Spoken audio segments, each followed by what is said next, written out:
మీ బిడ్డ ఒక్కడే ఒక వైపున ఉన్న 41వ వార్డుకు ఎలక్షన్ల ప్రచారం విషయమై విచ్చేస్తున్నటువంటి మన ప్రియతమ నాయకులు నంద్యాల శాసనసభ్యులు పెద్దలు గౌరవనీయులు శ్రీ శిల్పా రవిచంద్ర కిషోర్ రెడ్డి గారికి స్వాగతం సుస్వాగతం. అదేవిధంగా మన వీధి పెద్దలైనటువంటి శ్రీ చెన్నా వెంకటేశ్వర్లు గారిని సాధారణంగా వేదికపైకి ఆహ్వానిస్తున్నాం.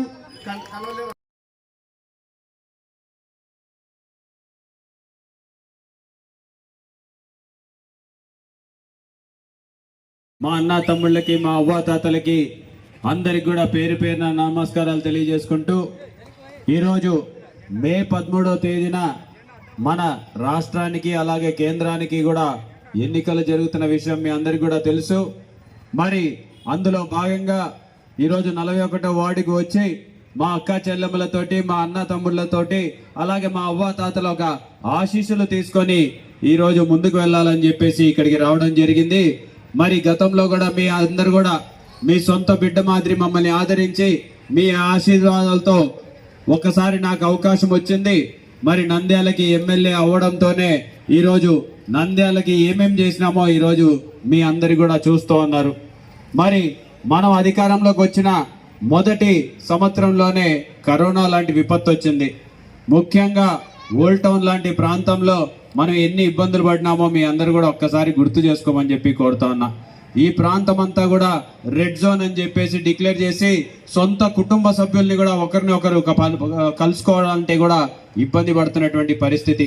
మన వాళ్ళని ఎంతో మందిని మనం కోల్పోయినటువంటి పరిస్థితి. అటువంటి కష్టకాలంలో మనం కన్నీళ్లు పెడుతున్న సమయంలో జగనన్న తన ప్రభుత్వం ద్వారా ఈరోజు మనల్ని ఆదుకున్న విషయాన్ని ఒక్కసారి గుర్తు చేసుకోమని చెప్పి కోరుతున్నా. ఆ రోజు ఇదే వాలంటీర్ వ్యవస్థ ఆ రోజు మన ఇంటింటికాడికి వచ్చేసి ఫీవర్ సర్వేలు చేసినారు.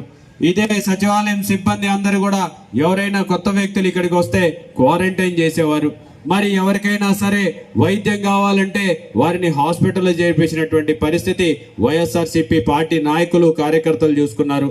మరి ఆ రకంగా జగనన్న మీకు కరోనా సమయంలో ఇంటికాడికే 2 సార్లు రేషన్ పంపించడం, ఇంటింటికి 1000 రూపాయలు ఇవ్వడం, మరి అలాగే సొంత నిధులతోటి మేము ఆ రోజు కూడా కూరగాయలు కానీ, పండ్లు కానీ, శానిటైజర్లు కానీ, మాస్కులు కానీ, లేకపోతే మన ప్రభుత్వం తరఫున ఉచితంగా వైద్యం చేయించడం కానీ ఇవన్నీ కూడా చేసినటువంటి పరిస్థితి.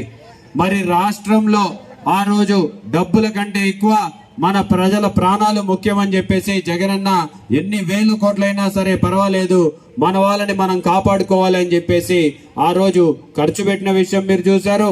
అలాగే కరోనా లాంటి మహమ్మారిని ఎదుర్కోవడానికి మన వాళ్ళని కాపాడుకోవడానికి వ్యాక్సిన్లు కనిపెడితే ఆ వ్యాక్సిన్లను కూడా ఉచితంగా వేయించినటువంటి మొదటి రాష్ట్రం ఆంధ్ర రాష్ట్రం అని శుభాకాంక్షలు. ఈరోజు మా శేషయ్య గారు ఒక 15-20 సంవత్సరాల నుంచి ఈ వార్డును ఎంత అభివృద్ధి చేస్తున్నారో, మీరు ఎంత సహకరిస్తున్నారో నంద్యాల ప్రజలందరికీ కూడా తెలుసు.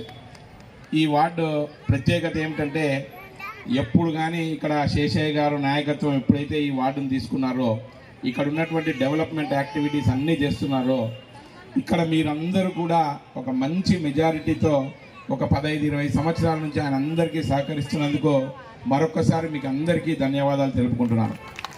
ఈ మే 13వ తేదీ ఇప్పుడు వచ్చేటువంటి అసెంబ్లీ పార్లమెంట్ ఎన్నికల్లో మన మిత్రుడు రవిచంద్ర కిషోర్ రెడ్డి గారు ఇక్కడ ఎమ్మెల్యేగా, అలాగే మంచి వ్యక్తి పోచా బ్రహ్మానంద రెడ్డి గారు మనకు ఎంపీగా మళ్ళీ పోటీ చేస్తున్నారు నంద్యాల నుంచి.